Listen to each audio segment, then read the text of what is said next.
Bonjour à tous les auditeurs de Bethsaida TV. Aujourd'hui, nous sommes tellement très contents de recevoir notre frère Jean-Claude qui doit nous parler à propos du péché. Vous êtes le bienvenu, frère Claude. Merci, mon frère Jacques. Oui, comme il vient de se présenter, je pense que nous tous, nous sommes les chrétiens ou les chrétiennes. Les gens peuvent attendre de vous, compte tenu de notre thème aujourd'hui. Qu'est-ce qu'un péché, d'abord, selon vous et selon les Écritures? Merci, mon frère. Que le Seigneur vous bénisse tous, bien-aimés, vous qui allez nous suivre au travers de cette émission. C'est pour nous une occasion qui nous est donnée pour pouvoir parler de la parole de Dieu. Et sous l'invitation de notre frère Jacques, qui est aussi un serviteur du Seigneur, nous avons pensé aujourd'hui aborder un sujet qui est très capital et qui est actuellement beaucoup écarté dans les enseignements et que les gens ne veulent même plus parler de cela parce que c'est un thème qui touche beaucoup de gens et qui touche aussi, qui est le centre même, la base même dans les Saintes Écritures. Et nous voulons aujourd'hui parler d'un thème très important qui est le péché. Et je me présente d'abord, je m'appelle frère Yohanan Ndairo et je suis serviteur de Dieu. Je suis ici à Ottawa et nous servons le Seigneur dans la publication de la parole du temps de la fin, le message temps de la fin que Dieu nous a donné dans ce temps de la fin. Et pour cela, nous allons parler aujourd'hui du péché. La question qui m'est posée ici, c'est de savoir qu'est-ce que le péché? C'est tellement très important. C'est très important. Qu'est-ce que le péché?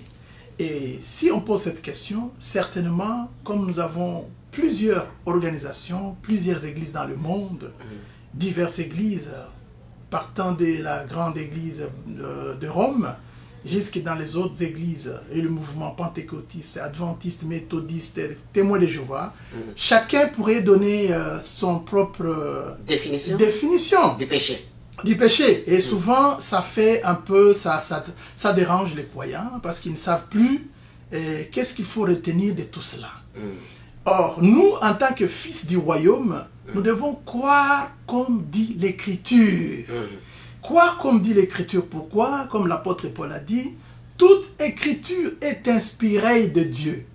Elle est utile pour enseigner, pour convaincre celui qui n'est pas encore convaincu, pour enseigner, afin que l'homme de Dieu soit bon pour toute bonne œuvre. Ça, c'est dans 2 Timothée chapitre 3, verset 16. Ça, c'est selon apôtre Paul. Et cet apôtre, comme vous venez de le dire, l'apôtre Paul, c'est l'apôtre des nations. Dieu, quand Dieu l'apparaît dans le livre de Actes des Apôtres au chapitre 9, Dieu lui dit, pourquoi me persécutais-tu? Il te serait dit de rigember contre les aiguillons. Mais voici, je t'ai apparu pour t'établir ministre et je t'envoie vers les nations pour que tu les fasses sortir des ténèbres afin qu'ils passent dans la lumière. Et c'est cet homme-là qui nous a enseigné la parole, qui a mis aussi le fondement du christianisme. Mais non pas seulement lui, mais aussi le collège de tous les apôtres du Christ. Et les apôtres, que vous le savez, ils sont énumérés dans les Saintes Écritures. Alors, ce sont les apôtres qui sont en habilité de nous expliquer ou de nous définir réellement ce que c'est le péché. Le Seigneur les a dit, voici je vous envoie. Ce n'est pas des gens qui se sont établis eux-mêmes apôtres. Jésus les a rappelés. Ce n'est pas vous qui m'avez choisi. Mais c'est moi qui vous ai choisi. Je vous ai établi et je vous ai envoyé afin que vous portez de fruits. Et nous, notre doctrine, c'est de croire comme dit les Saintes Écritures par les enseignements apostoliques. Voilà. Alors, nous allons maintenant définir le péché par rapport à l'enseignement de ces envoyés-là, apôtres de Jésus-Christ. Le vrai envoyés que Dieu a envoyés sur la terre. De prêcher, d'enseigner, véritable parole. Voilà, de répandre dans le monde entier sa doctrine, son enseignement. Voilà, c'est pourquoi il a dit, je vous envoie. Allez dans le monde entier, faire toutes les nations, qu'ils soient disciples. Disciples, enseignez-les à observer ce que je vous ai prescrit. Voilà, donc maintenant nous allons voir C'est lui qui définit le mieux plus possible le péché. Et c'est qui? C'est l'apôtre Jean. Dans le livre de Jean, chapitre 1, le verset 4, là nous voyons comment l'apôtre définit le péché. Maintenant, ce que je vais vous révéler, c'est de voir comment les traducteurs, dans chaque traduction, ça apporte encore mieux la définition. Ça explique encore mieux. C'est pourquoi il ne faut pas seulement se référer seulement sur une seule traduction, mais il faut aller dans d'autres traductions pour comprendre et voir le même passage, comment est-ce qu'on définit le péché. Alors, je commence d'abord par la Bible qui est le plus connue. C'est quoi? C'est Louis II. Second, la plupart des gens utilisent Louis II. Alors, voici ce qu'il dit. 1 Jean chapitre 3, verset 4. Quiconque pêche transgresse la loi. Et le péché est la transgression de la loi. Tu t'en vas en dehors. Le péché, c'est la transgression de la loi. Briser la loi. Ce que la loi dit, nous on le fait. On le brise. Ça, c'est le péché. C'est le péché. C'est-à-dire, nous allons en dehors de l'instruction que Dieu il nous a donné. Et quelles sont maintenant des instructions que Dieu il nous a données et nous avons brisées? J'aimerais d'abord, avant d'arriver là-bas, ça c'était la traduction de Louis II. Oui. Mais j'aimerais te montrer maintenant comment est-ce que notre tradition, lui, définit le même passage là. Le péché. Le péché toujours là. Ici nous avons dit, quiconque pêche transgresse la loi, et le péché est la transgression de la loi. Maintenant, celui qui commet le péché, écoute maintenant cette traduction. Celui qui commet le péché viole la loi de Dieu. Car le péché, par définition, c'est la violation de la loi. Ça, c'est la version du Semeur. Donc, nous comprenons que le péché, c'est la violation de la loi. Violer la loi de Dieu. Ce que Dieu a dit. Toi, tu violes ça. Vous comprenez? Ça, c'est la version du Semeur. Prenons une autre version. Nous voyons ici maintenant, quiconque pêche s'oppose à la loi de Dieu. Car le péché est la révolte contre cette loi. Ça, c'est Bible français courant. Donc, tu te révoltes contre la loi. C'est ce que la loi dit. Tu dis non, ce n'est pas vrai, je ne fais pas ça. Alors, nous voyons que la Bible nous définit de plusieurs manières ce que c'est le péché. Transgression de la loi, violer la loi, s'opposer à la loi, se révolter contre la loi. Tous ceux qui commettent le péché luttent contre Dieu. En effet, commettre le péché, c'est lutter contre Dieu. Tu es en train de combattre Dieu. Voilà, c'est ça encore, ça c'est parole de vie. Une autre tradition. Donc nous voyons que dans chaque tradition, nous voyons le son, même les définitions qui sont posées là-bas. Violer, transgresser, lutter, s'opposer, se révolter, se rebeller. Se rebeller encore à la parole, à la loi de Dieu. À la loi de Dieu. Dieu a donné sa loi. C'est dans la loi de Dieu qu'est exprimée la volonté de Dieu. Tu ne feras pas ceci. Tu ne feras pas cela. Tu ne tueras pas. Tu ne prendras pas la femme d'autrui. Tu vois? Tu ne mentiras pas. Tu ne convoiteras pas la maison de ton prochain. Toutes ces lois-là. C'est ce que Dieu il nous a donné. Il a donné.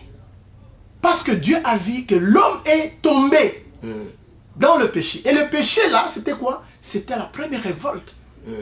Dans les commandements du Seigneur, car Dieu avait dit à Adam, tu peux manger de tout ce qui est dans le jardin.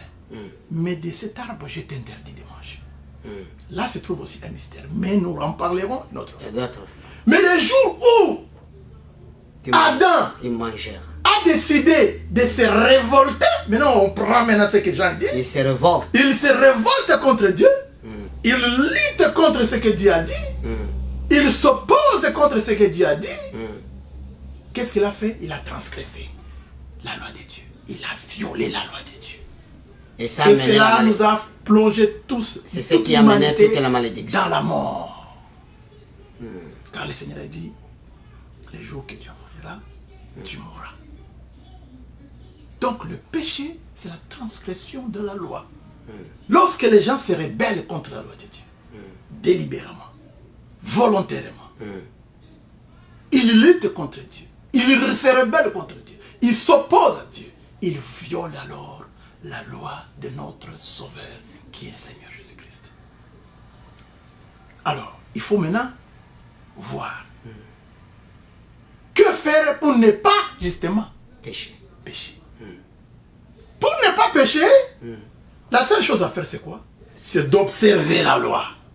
De ne pas lutter contre la loi. De ne pas se rebeller, voilà. Selon ce qu'on dit dans des commandements, il faut respecter tous les commandements de Dieu. Commandements du Seigneur. Et c'est le Seigneur qui a dit. Il a dit même aux apôtres, vous êtes mes amis si vous faites ce que je vous commande. Amen. Amen. Or, nous savons que le monde entier, quand tu regardes le monde, l'univers, les créations, la terre, comme dit l'apôtre Paul, nous sommes inexcusables. Parce qu'au travers de la création, nous pouvons définir et voir qu'il y a un créateur qui est derrière tout ça.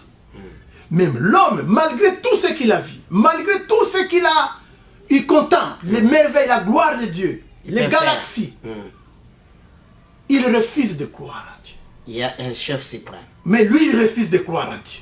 L'apôtre Paul dit, mais il y a les autres qui disent que ce sont les métaphores et les scientifiques. Absolument. Et c'est pourquoi tu vois, l'apôtre Paul, quelque part, quand il arrive dans une ville, il trouve qu'il y avait des gens qui avaient des représentations de Dieu. Dieu ceci, Dieu Zéus, Dieu cela. Et il est arrivé à un endroit où il y avait une inscription qui est écrite à un Dieu inconnu. Paul dit, c'est ce Dieu inconnu-là que je viens vous parler. C'est ce Dieu inconnu que je viens vous révéler, que vous ne connaissez pas. Ce Dieu-là, c'est lui qui a créé les cieux et la terre. Il dit, il n'est pas loin de nous. Mais il a voulu que les gens le cherchassent en tâtonnant. Pourtant, il n'est pas loin de nous. Vous voyez? Et la loi de Dieu est exprimée dans sa parole. La loi de Dieu est exprimée dans sa parole. Donc, le péché, en résumé, c'est la transgression de la loi de Dieu, c'est la violation de la loi de Dieu, s'opposer à la loi de Dieu, c'est révolter contre la loi de Dieu, lutter contre Dieu. Tous ceux qui luttent contre Dieu sont des pécheurs. Ils vivent dans le péché. Et le péché, en vrai dire, c'est l'incrédulité à la parole. Tu es incrédule. En étant incrédule, parce que tu ne crois pas que Dieu existe, parce que tu ne crois pas que Dieu est là, parce que tu ne crois pas que Dieu a parlé, tu pêches. Mais aux gens aussi qui croient en Dieu, là, c'est les gens qui croient en Dieu, qui vivent dans le même péché. Maintenant, après la loi, est-ce qu'il n'y a pas d'autres péchés qu'on fait en dehors de la loi, des 10 commandements de Dieu? Là, je vais revenir pour quelque chose là. Merci vraiment pour cette question. Une très bonne question.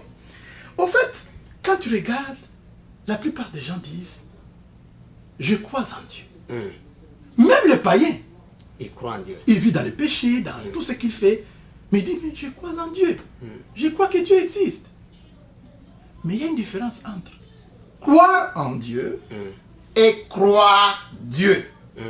Croire en Dieu, même les démons, la Bible dit, les démons croient que Dieu existe, mais ils ne font pas la volonté de Dieu. Tu vois, croire en Dieu, c'est bien. Mais il faut croire aussi ce que Dieu dit. Croire Dieu, ça veut dire quoi? Accepter sa parole, accepter ses instructions, accepter ses commandements, les vivre et les pratiquer. En pratiquant ces lois, en vivant selon les lois de Dieu, là tu ne commets pas les péchés. Alors, beaucoup de gens disent, ils font profession de servir Dieu, comme dit la Bible. Mais ils les renient par leurs œuvres. Donc il dit, moi je crois en Dieu.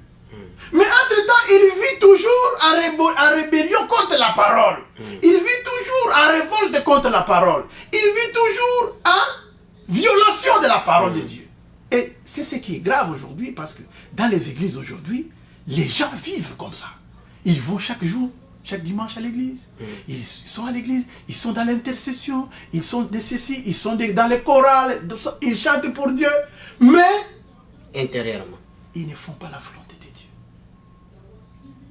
font pas la volonté de Dieu. C'est-à-dire, Ils ne pratiquent pas la parole. Si je comprends très bien la volonté de Dieu, il faut chercher la paix avec tout le monde, il faut pardonner, il faut vivre dans la vérité, et il faut craindre Dieu, et il faut vraiment, c'est-à-dire, tout ce que Dieu a recommandé, c'est ce qu'il faut faire.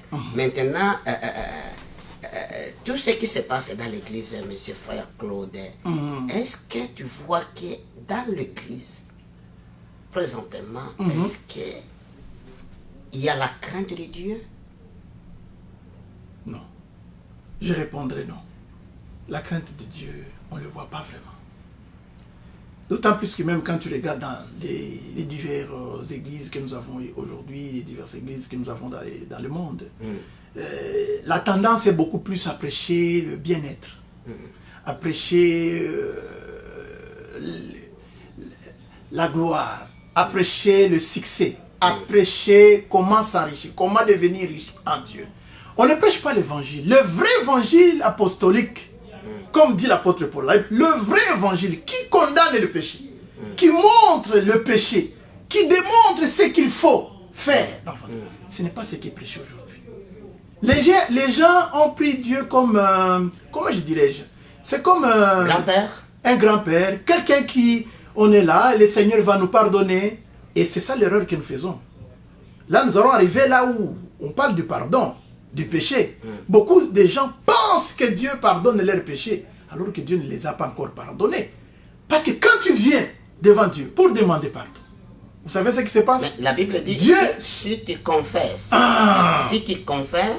Dieu, il te pardonne. Voilà. Mais quand tu dis qu'il y a parfois Dieu ne pardonne, il faut être le réussir parce que la Bible dit, si tu pêches, et si tu confesses, tes péchés sont pardonnés. Voilà. Mais le problème c'est quoi? Quand nous venons, voilà ce que je vais te révéler. Quand on vient confesser devant Dieu, on vient confesser nos péchés. Vous savez ce qui se passe? Dieu, la Bible dit, il sonde le cœur et les reins. Il sait que ta confession n'est pas sincère. Supposons par exemple, tu vis avec une femme d'autrui. Tu vis dans le péché. Parce que la Bible dit, tu ne peux pas prendre la femme de ton prochain. De ton prochain. Ça, c'est l'adultère. Le péché d'adultère, c'est de prendre la femme de quelqu'un d'autre. Vous comprenez? Beaucoup de gens aussi ne savent pas définir ce péché-là. Mais c'est ça. L'adultère, c'est prendre la femme de quelqu'un d'autre. Ou tu es marié. Quelqu'un qui est marié avec un autre homme, toi, tu viens la prendre. Tu sors avec elle. Mais il a son mari qui est encore vivant. Vous comprenez? Là, il commet un péché. Mais maintenant, imagine-toi, tu sais que c'est la parole de Dieu qui a condamné cela. Tu penses que tu viens le matin, quand on va chanter dans les cantiques de confession, dans les églises de pentecôtistes, comme on voyait dans les groupes de prière, vous chantez, vous dites, bon, maintenant c'est le temps de demander pardon. Ah, je commence à confesser. Seigneur, vraiment, voici ce que je fais, je sors avec une dame, ce que je fais, c'est pas bon, que Dieu pardonne-moi. Mais Dieu lui sonde ton cœur. Il sait que tu ne veux pas abandonner cette femme-là. Tu vas continuer, même après une semaine, tu vas ou 2 semaines, tu vas encore retomber. Il voit dans son cœur, comme il a dit voit dans ton cœur. À Samuel, je ne regarde pas de l'extérieur. Voilà. Je ne regarde la beauté qu'il a, mais moi, Dieu, je sonde le cœur. C'est-à-dire, il y a beaucoup de repentance qu'on doit faire ici. Beaucoup de repentance. Que ce soit nous et vous, les serviteurs de Dieu aussi. La repentance doit être sincère. Quand la repentance n'est pas sincère, tu confesses pourquoi? Tu confesses pour demain encore refaire la même chose. Ça devient l'habitude. Ça devient l'habitude. C'est pourquoi vous prendrez l'écriture qui parle des péchés. David avait combien de péchés? Il a combien de péchés? Il a commis une seule fois dans sa vie. Il a fait un grand mal. Il a pris la femme d'autrui. Il a fait même tuer son mari. Il a même occasionné la mort de son mari. De son mari et de lui-même au premier rang. Absolument. Mais quand le prophète est venu les reprocher de son péché, qu'est-ce que David avait fait? Psaume 51. Il a pleuré amèrement. Il a dit, Seigneur, j'ai commis un péché. Un grand mal. Accepte. Je le fais. Il a d'abord reconnu. Et puis il a dit, ça c'est le péché que je viens de faire. Moi qui sers ta loi. Je me rebelle. Je sers la loi dans mon cœur pour ne pas pécher. Mais aujourd'hui, je me suis retrouvé. Je me rebelle. Je me suis rebellé. En J'ai d'autres termes, toutes les choses que nous faisons en tant que les enfants de Dieu, oui. Si nous faisons quelque chose qui ne s'en va bien à la loi de Dieu, que ce soit serviteur de Dieu, que ce soit prophète, on se rebelle contre cette parole. Contre la parole de Dieu. Et la révolte là, on commet un péché. Et si nous confessons nos péchés, il faut d'abord, quand tu viens confesser les péchés, que tu prends conscience que je fais mal. Tu as fait quelque chose de très mal. Parce que le péché, c'est le mal, en fait. Est-ce que, monsieur Claude, est-ce que quelqu'un qui demande pardon, ce n'est pas quelqu'un qui a la conscience? Non. Aujourd'hui, le pardon... Oui, parce que je pense le monsieur, l'enfant prodige. Oui. Moi, je pense que demander pardon, c'est la conscience. Tu regrettes de ce que tu as fait. Absolument. Parce que cet enfant a dit... Absolument. Après avoir mangé l'argent, absolument, il a tout bouffé à cause de la prostitution. Il a tout gaspillé, tout le bien de son père. Qui est l'image de notre sauveur. C'est-à-dire, il est arrivé même de manger même la nourriture des cochons. Mais il a dit quelque chose. C'est quelque chose qui m'a dit. Je dois aller chez mon père. Mais je ne dois pas aller comme son enfant. Je dois aller comme un serviteur. Un esclave. Esclave. Mais la façon qu'il a reconnu et la façon que son père lui a accueilli, ce n'était pas la façon que l'enfant qu'il pensait. Est-ce que tu ne penses pas qu'il faut, quand une personne a péché, c'est la conscience qui le pousse de confesser sincèrement? Selon vous? Selon la parole que tu viens de dénoncer, ce que tu viens de parler du fils prodigue, la Bible nous dit quelque chose de très important. Après avoir fait toutes ces choses, gaspiller son argent, ça peut aussi arriver à tout le monde. Tu vas, tu es dans la foi, à nous tous. Tu viens, tu abandonnes la foi, tu fais des bêtises, tu fais tout ça, tu vas, tu livres ta vie dans la prostitution, tu gaspilles ton argent.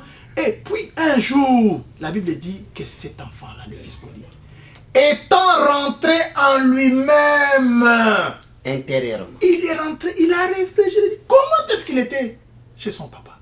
Comment il vivait? Mais il a abandonné Dieu. Ça peut être ton cas.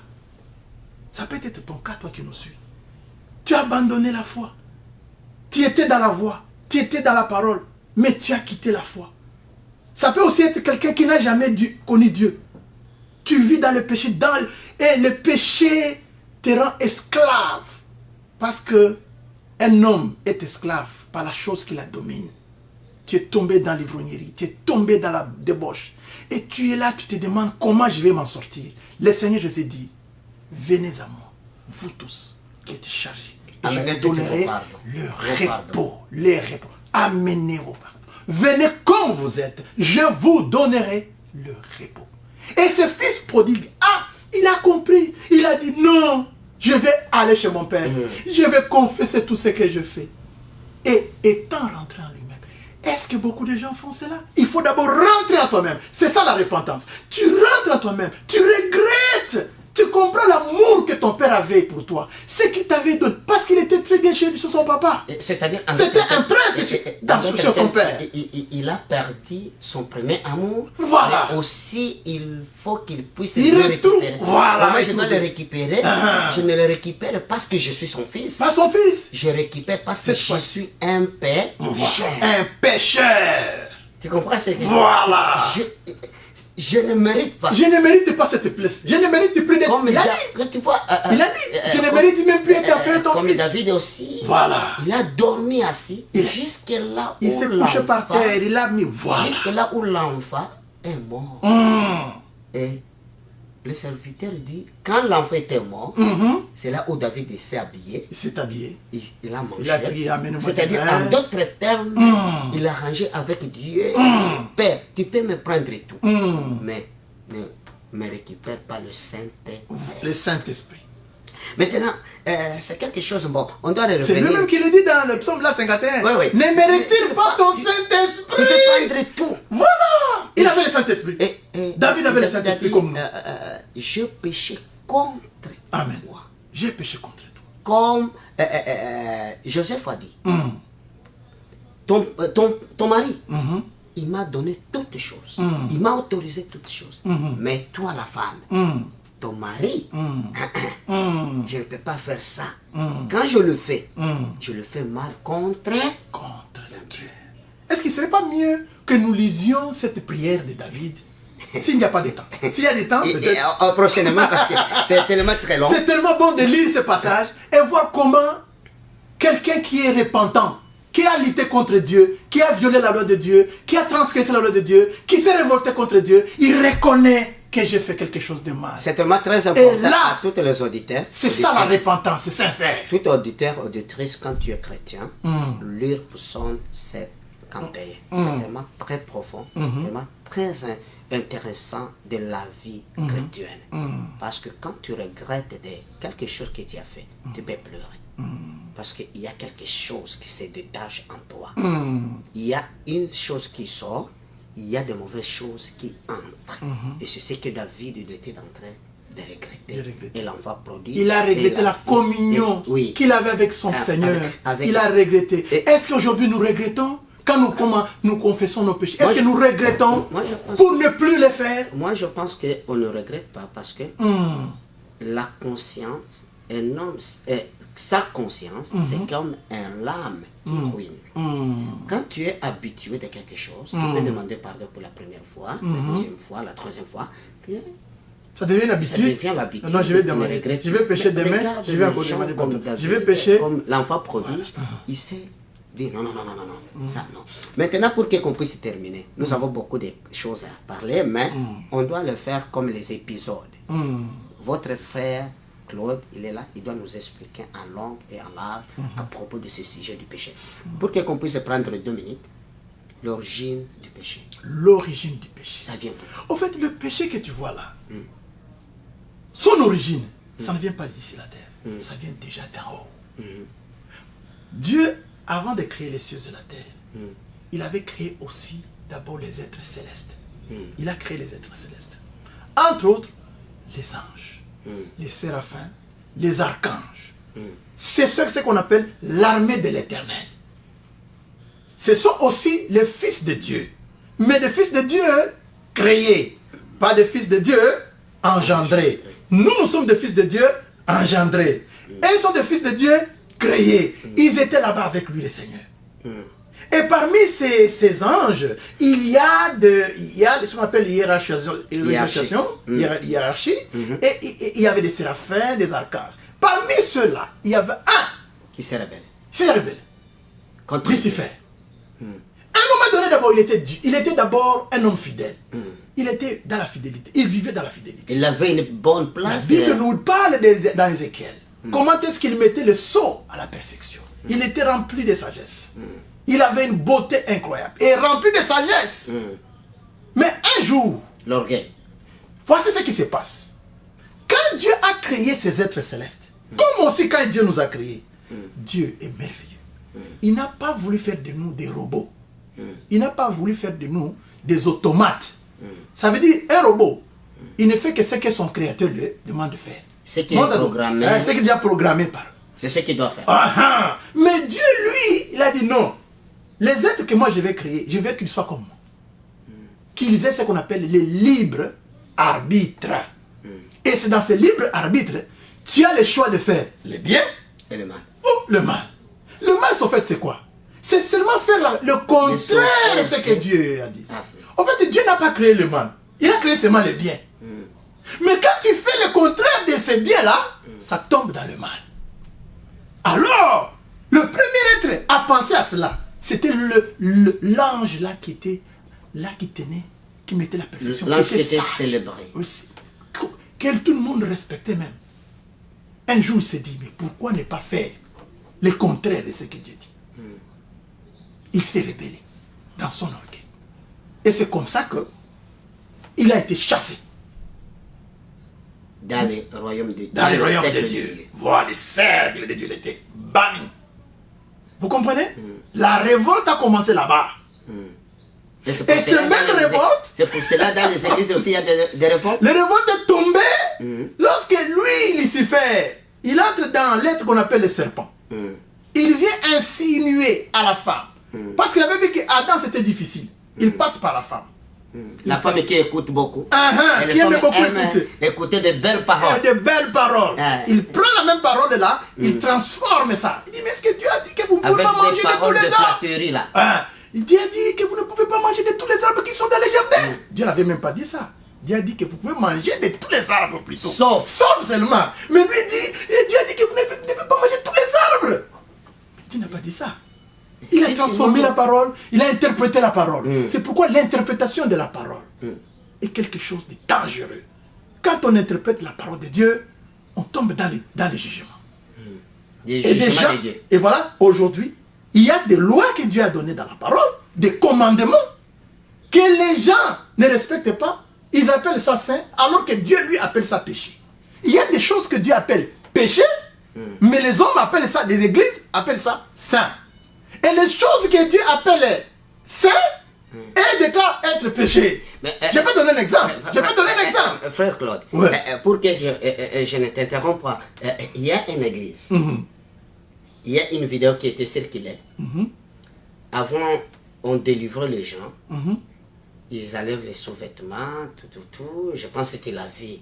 Est-ce que ça, ça, ce sont des démons. C'est délivrance de Dieu. Est-ce qu'il y a une écriture qui appuie cela? Ce sont des démons.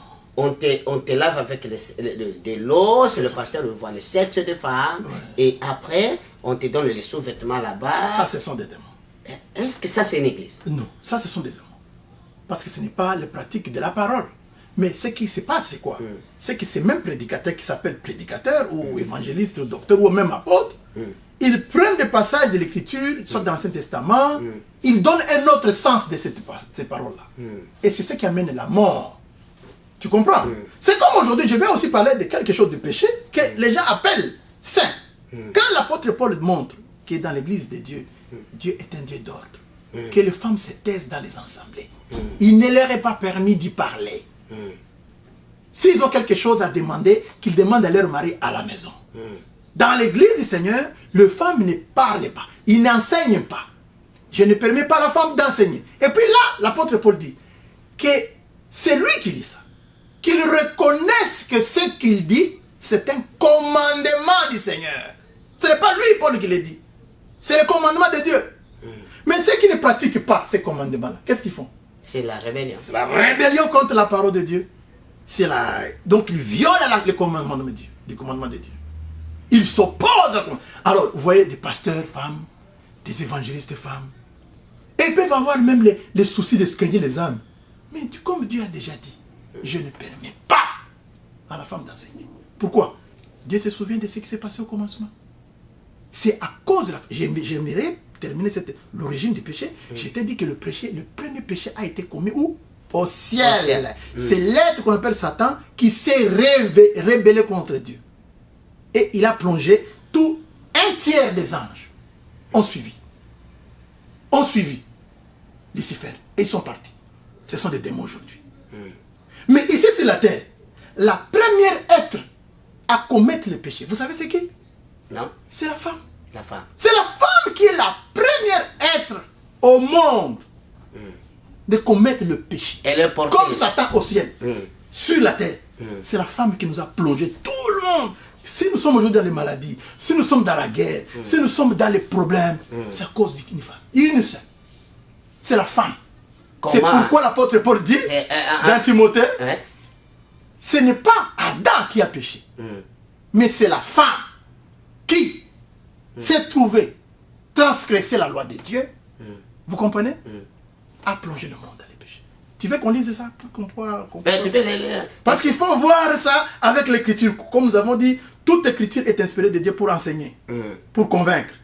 Alors peut-être quelqu'un va dire, bon, est-ce que... Vous êtes en train d'écouter, ça c'est la parole de Dieu, c'est tellement très important de nous.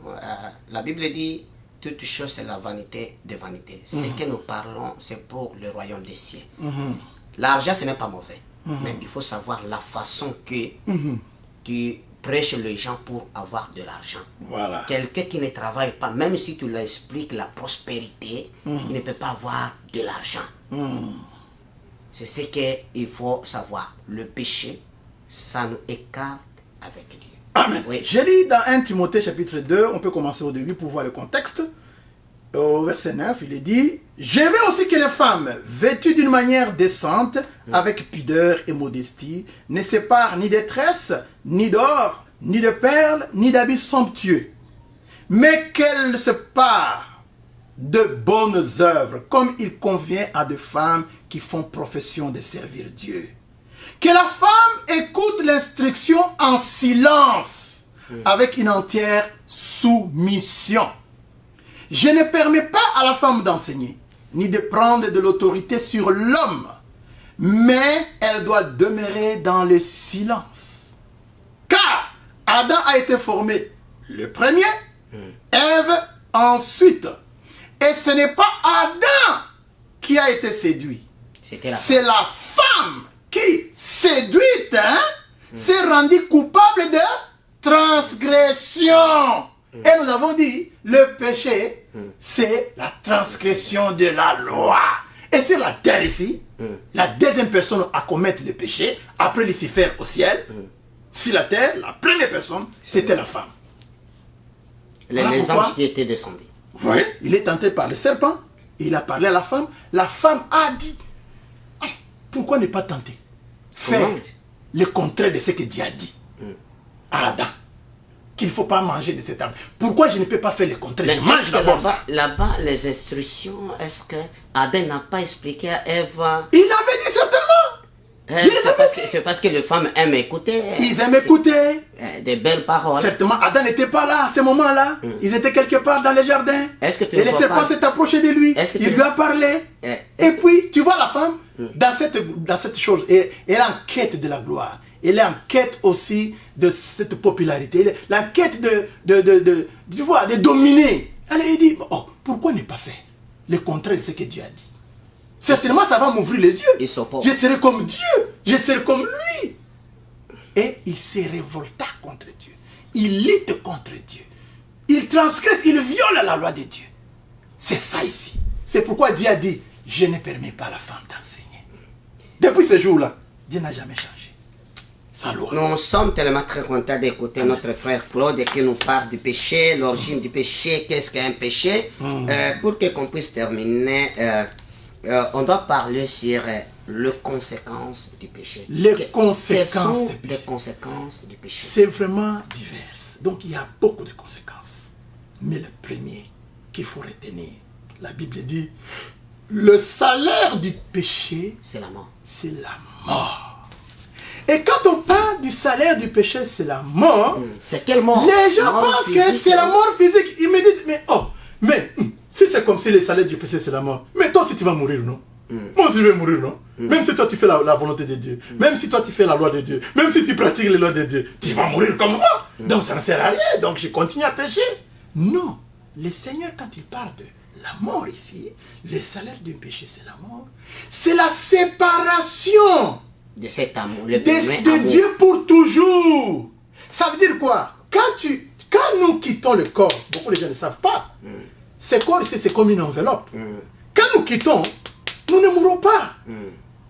Ça veut dire que quand nous quittons le corps, là, on change seulement de corps. Vous comprenez? Et je suis très content aujourd'hui que même la science, qui doutait de Dieu, commence à prouver cela. Dans les émissions, tu vois les émissions qu'on appelle le EMI, c'est donc le mort imminente. Les gens qui témoignent qu'ils ont vécu une expérience de mort imminente. Ils expliquent. À un moment donné, on l'a opéré ou bien il a fait un accident grave, il est sorti de son corps. Et il voit son corps qui est là-bas. Donc il a dit, mais comment? Je suis dans mon corps, mais il voit un autre corps qui est là-bas. La science commence à prouver maintenant ça. Il y a même un docteur neurologue qui est aux États-Unis, qui doutait de ça, mais le jour lui-même a vécu ça. Il a fait une crise cardiaque. Il est sorti de son corps. Le temps qu'on était en train de le réanimer, il était dans la salle. Au-dessus, il voyait comment les docteurs faisaient l'opération et tout ça. Donc la science commence à confirmer ce que nous disons. Dieu a toujours dit la vérité.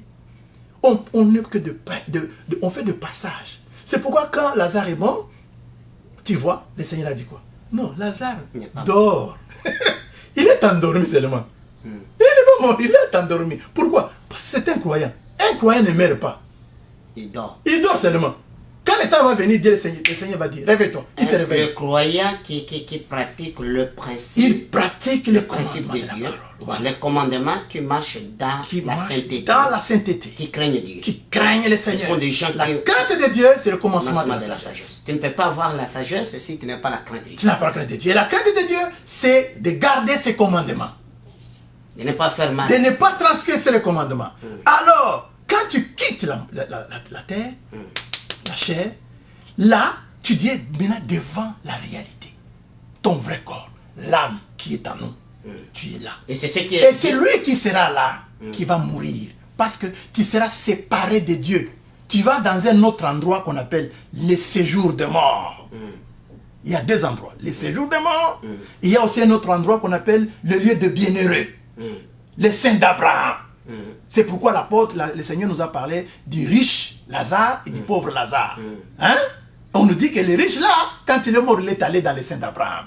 Tandis que l'autre, le riche, lui qui n'était un croyant, qui ne croyait pas en Dieu, qu'est-ce qui s'est passé?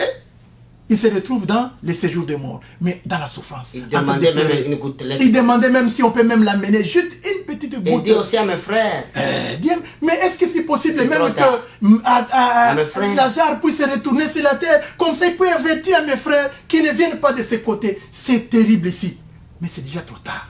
c'est ça les C'est conséquences. sur la terre qu'il faut se réconcilier avec Dieu Il faut se repentir. et se repentir. Or, Dieu nous a fait grâce qu'aujourd'hui, comme Dieu avait déjà promis, la sémence de la femme écrasera la tête du serpent. Et la sémence de la femme, c'est Christ. Il est venu pour ôter. C'est pourquoi l'apôtre Jean, lorsqu'il voit Jésus, dit: voici l'agneau de Dieu Qui enlève du péché. qui ôte le péché du monde. Comment tu peux fuir ça? Joshua Hamashiach. Comment tu peux ne pas, tu peux rater cette occasion? Dieu te donne une occasion en or. Tu es encore sur la terre. Tu respires encore. Tu es encore... Pourquoi ne pas te réconcilier avec Dieu? Pourquoi ne pas te réconcilier avec Dieu, mon frère? Pour que qu'on C'est puisse- le temps de se pour réconcilier que avec qu'on le puisse Seigneur. parler aussi des conséquences, il y a une petite question qui vient dans ma tête. Une question que je voulais poser. Frère Claude, il y a des chrétiens ou non pas chrétiens aujourd'hui, que ce soit les femmes, que ce soit des hommes, ils utilisent, il fait de masturbation. Il peut acheter les sexes électriques pour satisfaire. Il y a des hommes qui font la masturbation. Pour ces gens, est-ce que c'est un péché ou c'est quoi? Un grand péché.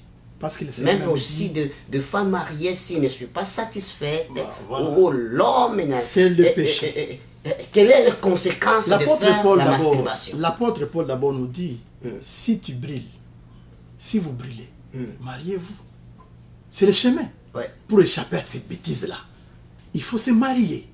Mais les gens, au lieu de se marier, ils préfèrent De faire la masturbation. faire la masturbation. Mais il y a les chrétiens qui le font, frère. Mais c'est ça Quelles ce sont que les je dis. conséquences? Les conséquences, c'est la mort. Quelle mort? Mais la séparation d'avec Dieu. j'ai dit. Avec Dieu. Oui. Que tu Quand sois pasteur, tu que vis ce dans soit les péchés, pasteur, quand si- tu vis dans les Ouais. péchés, comme dit dans les prophètes Ésaïe, il est dit, qu'est-ce qui vous sépare? De l'amour de Dieu. Il dit, Qu'est-ce qui peut nous séparer et non, de la... voilà, il dit, vous demandez, vous ne recevez pas. Parce que ce sont vos péchés qui vous séparent de l'amour de Dieu? de Dieu. Dieu ne peut pas exaucer, il n'exauce pas des pécheurs. Vous comprenez? La Bible dit que séparez-vous de le Seigneur. Ne touchez point à ce qui est impur. Et moi je vous accueillerai. Vous serez des fils et je vous appellerai, je serai votre père. Mais vous êtes dans les choses impures. La masturbation. Ce qu'on appelle la perversion. Le monde pervers. Vous comprenez? L'internet et tout ça. Les gens utilisent ça. Et c'est ça que le diable a formulé dans ce temps de la fin. Pour atteindre tous les gens. Et si tu n'es pas de Dieu, tu ne sais pas comment fuir ces péchés-là.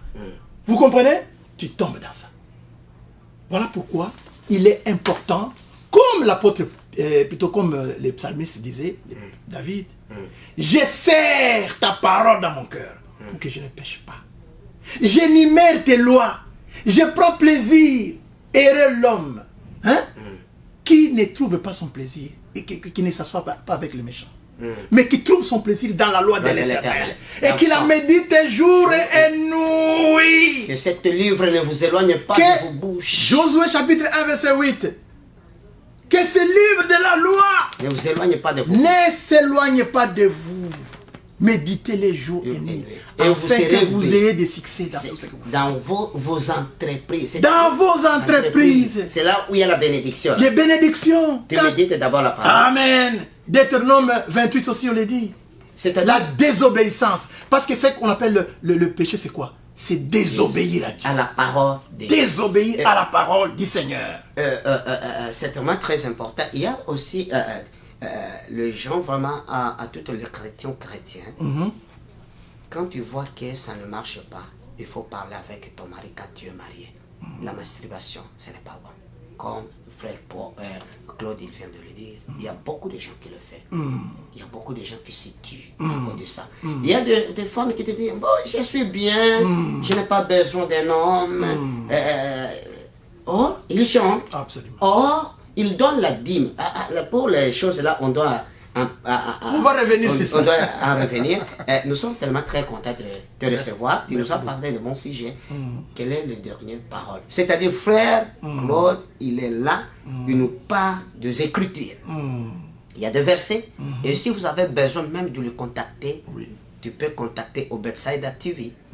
Je dois vous donner toutes les informations. Si vous avez des questions, vous avez des débats, tout ce qu'on a parlé, ça ne vient pas des Écritures, il est là. Il doit en discuter. Mais nous tous, c'est pour aller au ciel. Toutes les choses comme Salomon a dit, c'est vanité de vanité. Ne change pas les Écritures. Restons dans l'Écriture pour que les âmes qui soient sauvées. Quelle est la dernière parole que tu dois donner aux enfants de Dieu? À tout le monde, à tous ceux qui vivent encore dans la désobéissance, dans le péché, c'est le moment, c'est le temps. La Bible dit, c'est aujourd'hui le jour du salut. C'est aujourd'hui. N'endurcissez pas votre cœur. Dieu vous donne l'occasion. La grâce est encore là. Le sacrifice est encore à l'autel. Christ est mort pour nos péchés. Il est venu porter nos iniquités. C'est à nous de prendre cette occasion. Parce que tu ne sais pas quand le Seigneur peut te reprendre. Et là, tu vas te trouver devant la réalité. Vous qui vivez encore dans les péchés, les rétrogrades, les frères qui croyaient à la parole. La Bible nous dit dans Hébreux 6, nous allons l'aborder la semaine prochaine. Car il est impossible pour ceux-là qui ont été éclairés encore une fois, qui ont goûté les dons du Seigneur, mais qui se sont révoltés contre la parole. Et ils seront punis sévèrement. Sévèrement. Dieu nous demande de revenir vers lui. Ce n'est que la repentance qui arrête cela. La repentance sincère. Tu reconnais cela, comme David avait reconnu son péché. Comme un enfant prodige. Comme l'enfant prodige. Tu rentres en toi-même. Étant rentré en lui-même. Si tu rentres en toi-même, tu sondes ton cœur. Tu regardes comment tu as vécu avec ton père. Comment tu vivais bien avec ton papa. Et voilà qu'aujourd'hui, l'ennemi est tombé sur toi. Mais si tu te lèves, tu reconnais cela, tu changes ta vie. Le sang de Jésus-Christ est digne pour nous pardonner de tous nos péchés.